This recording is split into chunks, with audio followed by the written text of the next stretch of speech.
Hi everyone, this is Rebecca at Close.io. Today I'm bringing you our interview series featuring women in sales, where we find out how they grow and thrive both personally and professionally. Today I'm with Jolijt Tamanaha. Hi, I'm Jolijt. I'm the CMO and CFO of Freshprints.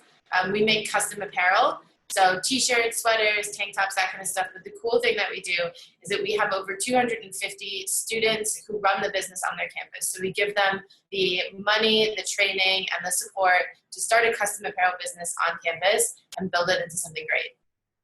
At just 18 years of age, while enrolled as a full-time student at Washington University in St. Louis, Jolijt got her first taste in entrepreneurship and sales when she founded Farmplicity, an online marketplace for farmers to sell directly to chefs, which got acquired by Sun Farm Food Services in just a year and a half. She then experienced enterprise sales when she founded Champ.io, a tool for large brands to gamify the collection of social content from its employees. So Jolijt, I'm so excited to have you here today. And you describe founding and running Farmplicity as being a glorified vegetable broker. Can you tell us the story behind that? Sure, yeah. So Farmplicity was an online marketplace where local farmers could sell to local chefs. It's based in St. Louis, so farmers would harvest whatever they had that morning or the day before, and then they put it online. In theory, this is how it would work. They put it online, and then all the restaurants and like the university and those kinds of places could go on, purchase this local food and serve it to their customers. In reality, especially at the beginning, it was really, really hard to get anybody to use it, right? It was hard to get the farmers to put in the time, even though it's totally free for them until we sold something. It was hard to get the farmers to put in the time to put up, go on and look at the site. And so this was my first like real experience with sales. And I was 18 or 19, and I would just sit in these little tiny dark rooms that we had on campus right above the cafeteria area in the business school. And I would sit in these little dark rooms, and I would just start going down this list of all of the restaurants in town. And I would say, hey, and I knew they ordered on like Mondays and Tuesdays. And I'd be like, hey, what are you guys ordering? Like, what are you serving this week? Pounds of tomatoes, or we went to whatever, mushrooms, morels. And then I would just start going down my list of farmers that I knew grew those things. And I'd call them and I'd be like, hey, listen, can you put your tomatoes on the site? I'm pretty sure I can sell them. And so I'd convince them to go on, put their tomatoes on the website. Then I'd call the chef back and I'd be like, good news, like we have tomatoes. And then they'd be like, oh, that's so cool. I'd be like, go on the website and buy them. And so for like months, that's what I did to try to get like real traction on the platform.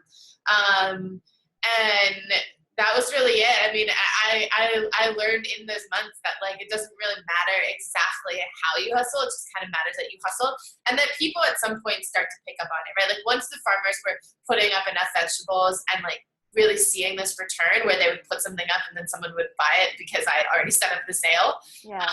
They were more willing to like invest the time. And once the chefs realized like, oh wow, I went on and I bought something and then I got it and it works, they were also more willing to go on there themselves. And it was like a special day when we had the first order come through that I hadn't like basically totally manipulated. I was like, wow, this is amazing. They're actually using it how we'd imagined they would use it. So that's pretty cool. Well, that's amazing. I mean, until you actually have a way to automate things, it's like it's really just you in a room cold calling. And I think that's an amazing story of hustle. And how many hours did you have to put into this, say, like on a weekly basis to get to the call volume that you needed? Yeah, tons. I mean, I know I was trying to call 50, 60 restaurants every day because we had about 120 on there, and I tried to call each one every single week. And I would have to call them a bunch. Yeah. And so, I mean, I was a student at the time as well. I can't tell you how many classes I ducked out of to take a call about like chickens. It was pretty ridiculous. But I'd be like, oh, gotta go.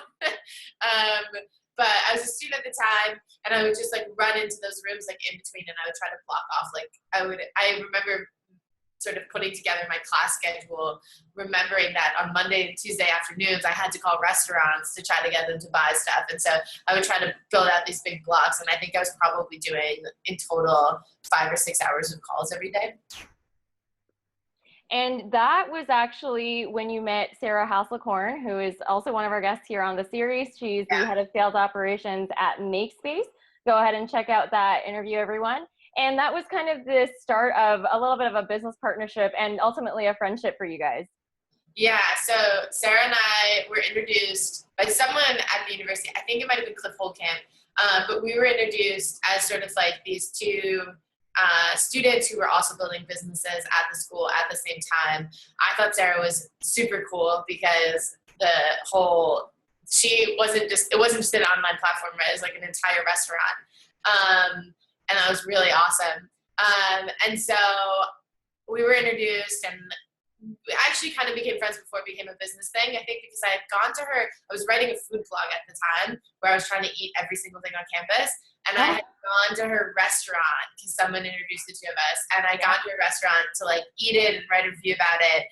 And then at the same time, I was building Farmplicity. And so able to talk to Sarah and learn a lot about sort of how they were doing their ordering in the restaurant industry and how we could kind of fit into their like larger processes, which was really, really valuable. And we sold her some corn and stuff like that, so that was great too. Amazing. So now that we know a little bit of background on, the start of Farmplicity, I want to know, why did you pursue Farmplicity and Champio? Like, as in, what made you decide to start these companies, and what did you learn from that experience founding those companies at such a young age while you were a student? I thought before I went to college, that I might want to open up restaurants. So I've always been like very interested in entrepreneurship and starting things from scratch and building value like that. And that's always just been rooted in the fact that I get bored very, very quickly. So like, I just need jobs that change pretty consistently, because otherwise I start spinning in my own head. And so I always thought like, okay, cool. Like you start a business, you get to do a bunch of crazy stuff all the time. I thought I wanted to start a restaurant. So I applied to be a busser at the on-campus restaurant at WashU, so that I could learn about the restaurant industry and like what it was like to be in a restaurant. Decided I don't want to own restaurants. But while I was there, it was a great job actually, but I realized after a while, like, oh, this is not the type of business that I necessarily am like fit to run. It's a crazy hard business where you have these like super low margins and everything's a struggle, and then like your air conditioner breaks, and then like it's stuff like that. And so I was at the restaurant talking to the chef about the produce that they got, and he told me that they were spending 4 hours a day just like trying to find all of the different local ingredients. And they were basically getting these emails from farmers saying, hey, like, this is what we have today. And then they would have to go down and like call each one of their farmers and place the orders. And I thought, well, that seems like the least efficient way for anybody to be doing this. And I mean, it was 2012. In 2012, because like we have the internet, and little did I know I would end up doing the calling, at least initially. But I thought this seems really inefficient. And so I signed up for this entrepreneurship class at WashU and did this thing called the Hatchery, where you try to develop a business plan. And that's where I met the co-founders of the business. And we developed a business plan and a prototype. And then we were kind of like, this is really cool and it works. Like, we should totally try it. And so we did. And that's really how the first one started. And that kind of like solidified my intense belief that the only way to keep myself entertained is to keep starting businesses so that I can continue to grow.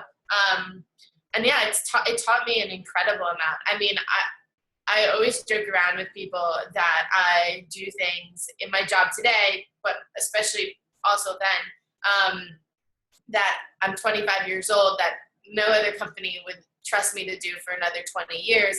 And it's not because I'm particularly intelligent or talented. It's literally because no one had to give me permission. And that was kind of the point, is like I started Farmplicity, I started Champio, like someone had to do the books, so I did the books. Like someone had to do the legal work, so I worked with the lawyers. Someone had to do the sales, so I did the sales.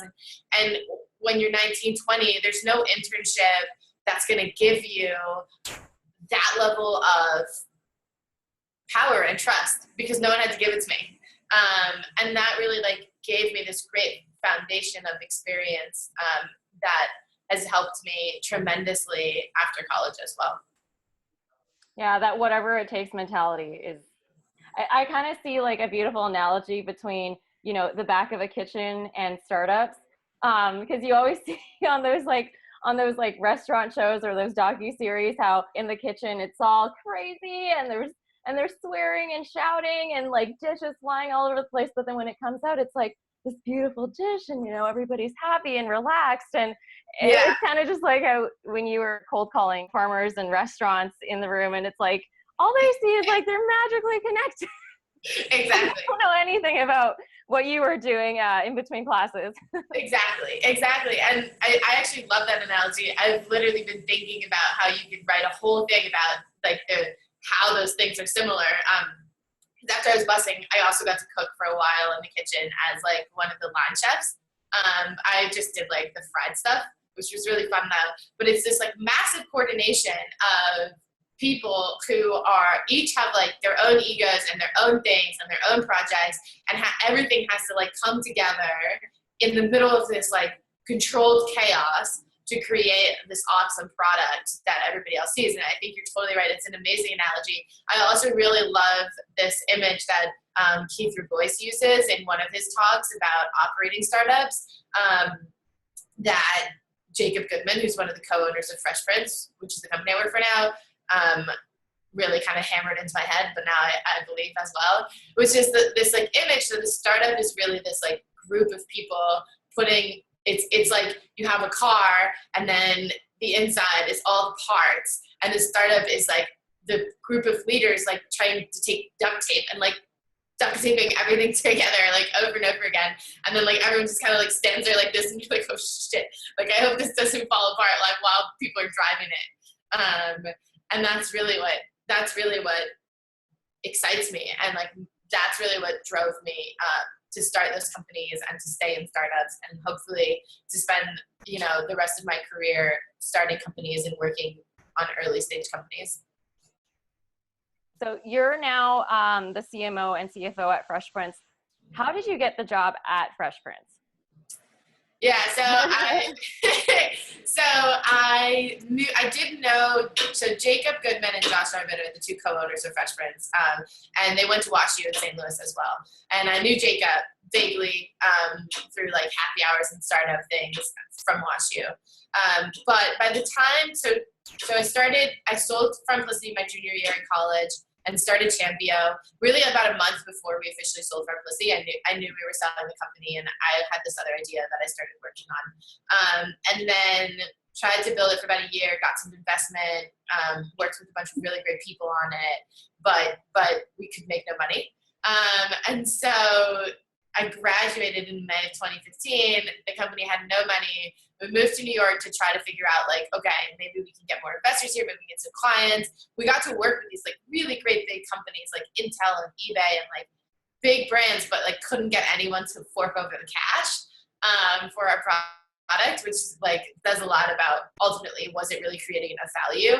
And come August after graduating, I'm like, wow, I have no money and I'm not a student anymore. And I was like, I needed to get a job like literally 3 months ago. And so it's like, okay, how do I make sure that every single person in my network understands immediately that I need a job, and also that I'm valuable and that I can like bring something to the table. And so I thought, okay, well, how would I sell myself if I was a software product? A lot of like software products sell through content marketing, right? Where they like give advice or tips. Yes. And then at the end, they're like, oh, if you want more, sign up for a demo. And then you try to convert them. So I thought, okay, I'm going to like write something useful for the group of people that I want a job with, and put it out there. And at the end, I'm going to be like, also, there are more tips where that came from. that was kind of like the tone. I was like, I can come up with some more stuff if you pay me. And so I put that out, and I was like, I was determined to get it to like, I put it up on Medium, which at the time, I think Medium slowed down a little bit recently, but this was a couple years ago, almost 3 years ago. And at the time, like, Medium was super hot. And so I was like, okay, if I put this on Medium and then I get it to be like one of the top 10 read articles, then I bet I can get enough people who will read this and think like, we should talk to this girl. And so I put it up, and I was super strategic about the companies that I mentioned in it as like examples, because I was really hoping that the investors of those companies would like pick up on the mention, or like the founders and stuff like that. And so I mentioned Slack, because I love Slack, and they have this great story and it fit really well into my narrative, but also because I really wanted Mark Andreessen to notice. And he did, which was awesome. And so eventually he tweeted it out in one of the top 10 read articles on Medium for, I think, a couple days. Ooh. Yeah, and so that was amazing, because then I was really able to start getting like I was able to get into like a lot of conversations, able to have a lot of interviews for a lot of really interesting jobs, because it worked. Like, people read it and they thought like, okay, well, that's great, she needs a job, and then they send me an email. And then ironically, I ended up getting a job that I already knew the person before Medium. But I had posted the article on my Facebook as well, again, to like notify my whole network. And at this point, he's read it, but I don't think he read it before he messaged me. So he messaged me, and then I came over for an interview, and that was how that happened. Put yourself out there as a interesting product that if people want to know more about and get more value out of, they gotta speak to you, and they gotta hire you and pay you some money. Exactly. No, it's great, and I still, I mean, you guys are a perfect example of like doing content marketing to drive leads, and that was essentially what I was trying to do for the job. I still like kick myself regularly for not doing it more. I think that in general, the thing that I struggle with is I don't want to just like put out content to like put out content, because I'm like trying to build my own brand, because I think so many people do that and it's awful, and you don't want to read it. And then like when you look at a company like you guys have like tons of internal knowledge that you can share. I put most of it in there. But I do think it was a good strategy. And in general, like I said to you earlier, I've been kicking around this idea of sort of the restaurant startup analogy, and writing something about, well, how does that work, and like what are the similarities? Because I do think that if you do a good job of like regularly putting out genuinely interesting content, that it does build up your network and get you into these like really interesting rooms where you can talk to people and sell yourself as a product. Well, there's my challenge to you, Jolijt, because that's what we love to do here at Close IO, is put people on the spot and hold them accountable to it. You know, I one of the blogs that I like to follow is The Minimalist, and they wrote an essay about how life is an acquired taste, just like black coffee. I'm gonna look that up after this. Yeah. I love that. So we want to see that from you, Jolijt. I'm gonna follow up with you. You know, okay. Show up, follow up, close. That's what we're that's what we're gonna do here. Do that. Let's move over to a little bit of sales strategy, sales advice.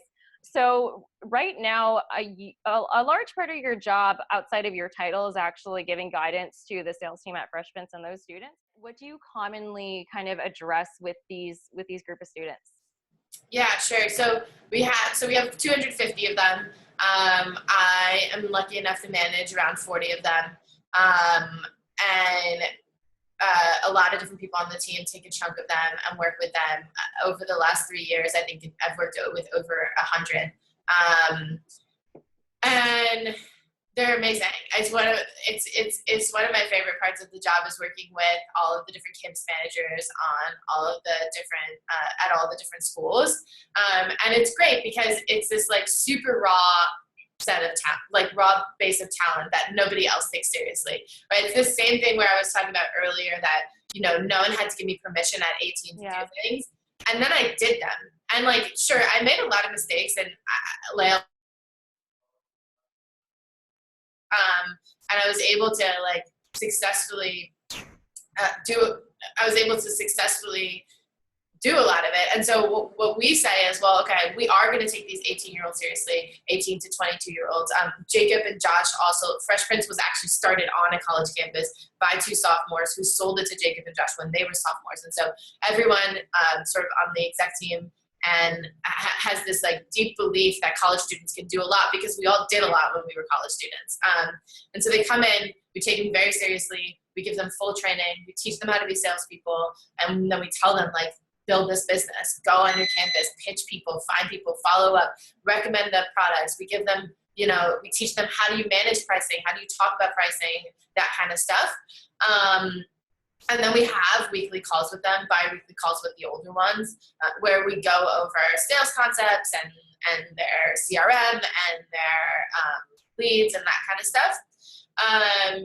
And it's great because the best part is I end up having a lot of the same conversations over and over again. And it's actually really entertaining because it shows you it teaches you a lot about human nature and like who people are and what people struggle with when they're doing sales and when they're building a business. But it's also really almost comforting, I think, to me to see like that very similar things. And I tell them that regularly as well. I'm like, I don't know if this makes you feel better or not, but like, it's not unique that no one's answering you. Like no one answers anybody and everyone ignores everyone. And so like that's one that comes up a lot is there's this like really great pattern whereby, they come in, they're super excited. They're like, yeah, I'm going to build this business. It's going to be amazing. And I'm like, awesome. It's going to be so cool. Like I'm here to help you. And then they're like, I'm like, let's pitch 100 people. And they're like, okay, great. And then, we get in like week 2, week 3, they're like, following up, like pitching all these people. I'm like, okay. And then we're on week 4, they're always like, I have to tell you something. And I'm like, what? And they're like, it's just, I don't know what's going on, but it must be my school. But like nobody here on this campus answers me. And I'm like, do you think that when admissions was deciding whether or not to let students into your school, right? They were like, yes, this is somebody who will ignore you. And they're always like, no, I guess not. I'm like, it's not like uniquely your campus. Like nobody answers anyone. You just have to keep following up and keep pitching, keep trying and keep moving. And that's when like it switches from the first few weeks are really focused on just like getting them to like be organized and pitch the right number of people and stuff like that. And then from the moment they have like that sort of like, I swear to God, everyone hates me moment, it switches more to almost like emotional support, right? Like telling them this is part of building a business. You're going to be ignored. It's really, really hard. Sorry. You just have to get up the next day and do it again until it starts to click, and then you're going to learn things and things will flow a little bit better and stuff like that. Yeah, like that realistic acceptance of this is how it is. There isn't anything about this that is abnormal. To pull off what we want to do to have this life, like, this is the way that it is. And you kind of just got to push through that. Right. But, the students are really lucky to have you because you're actually giving them an extracurricular experience in sales through doing this. Yeah. And what I think people there are a few things that I think people misjudge that we're hoping to correct for. But like, okay, in general, everyone struggles with sales, right? Or not everyone. There are some miracle people in the world that for whatever reason are born and come out of the womb with no issues, like being ignored by people and following up rapidly. And that's not me. And it's not most people. And so I think this is something that people struggle with. Most people struggle with their whole lives. But the people who are successful at anything, whether it's sales or not, are really good at not taking, at being persistent. They're really good at understanding sort of like having this long-term vision and understanding that it takes this like short-term, really rigorous discipline of making sure that you're casting a wide enough net and that you're following up consistently enough. And I don't think anyone teaches you that as a student. And I don't think anyone really teaches you that as a young professional. So for us, it's really this focus on, yes, there's a lot of sales here, but what you're doing is you're building up this like mentality that will help you in anything, including starting a business, right? In the ideal world, every single one of our campus managers is so empowered by their experience starting this sort of like business without any financial risk, because we take on all of the costs in school, and they feel so empowered that they graduate and they go start their own companies. We actually have had that, at least with, we haven't had enough graduates yet, but like we have had that with at least one, whose name is Jeremy Abend, and he graduated actually from WashU. He was campus manager there, and he graduated, and now he's living in Massachusetts building a headphone company. He's like manufacturing headphones and selling them on Amazon, which is very, very cool. And so like that's our hope, right? And really, like they all graduate and they're so empowered with like the skills and the mindset to build a business, because building a business, especially early on, is just sales. That they can go and do that. So on the topic of that emotional support that you give to these students, I know that they come to you a lot, and talk to you about things like routines. They might, you mentioned how, they might read something on Business Insider, see Elon Musk's routine, look at that, question their own routine, and tell us what you tell them about that. Yeah. So my routine is not, I think Elon Musk's is to get up at like 4 a.m. or something ridiculous like that. I do try to get up early. I get up around like 6:30, 6:30, because I want to answer emails before other people can answer my answered emails. So I try to like cram through all my emails and try to cram through like everything I don't want to do. I try to get that done early in the morning, and then I work out when I'm being like disciplined, which recently has been less. But I try to work out, and then I go into the office and I start my day. And that works really well for me. But what I tell the managers, and what I would say to everyone, is I hate those articles that are like, this is Elon Musk's routine, like this is what you have to do to be an entrepreneur, because I don't understand why it's at all relevant, like exactly how Elon Musk structures his day. Mm-hmm. I don't think that like you getting up at 4 a.m. is going to turn you into Elon Musk or anybody else. What I do think is that Elon Musk is probably remarkably honest with himself about like what he can achieve and do, and like when he works best. And what Elon Musk has figured out is he functions best if he gets up at 4 in the morning. I bet Elon Musk goes to bed a little bit earlier, but maybe he doesn't, right? Like maybe Elon Musk only gets 2 hours of sleep. I don't know. That's not me. And so what I mostly say is you have to start by saying to yourself, like, okay, what can I actually do? And being honest with yourself about how long are things actually going to take me? Am I actually going to get up when the alarm says 6? Because if you can start with honesty and say like, okay, this is who I am, and like this is how this is going to unpack for me throughout the day, then you can start to really organize your day and plan it, right? So like I know that there's certain projects that I am going to get distracted when I'm doing it. Like I realize CFO is in my title, but like generally when I have to go like look at our books, it's going to take me a long time because I am like, oh, this sucks, right? And so like I book extra time for myself in my calendar to do that, because I know I'm going to get distracted doing that. I know that when I work on more of like the marketing side of my job, that I'm going to get less distracted. Except I know that if there's something that I'm starting from scratch that I have to be like super creative, I'm going to get more distracted and it's going to take me more time. And so knowing that about how I function then like can inform, how I structure my routine and how I structure the rest of my day, because I can then like block out extra time for projects I know I can't get myself to be as disciplined about, and less time for projects I know I'll have a lot of discipline for.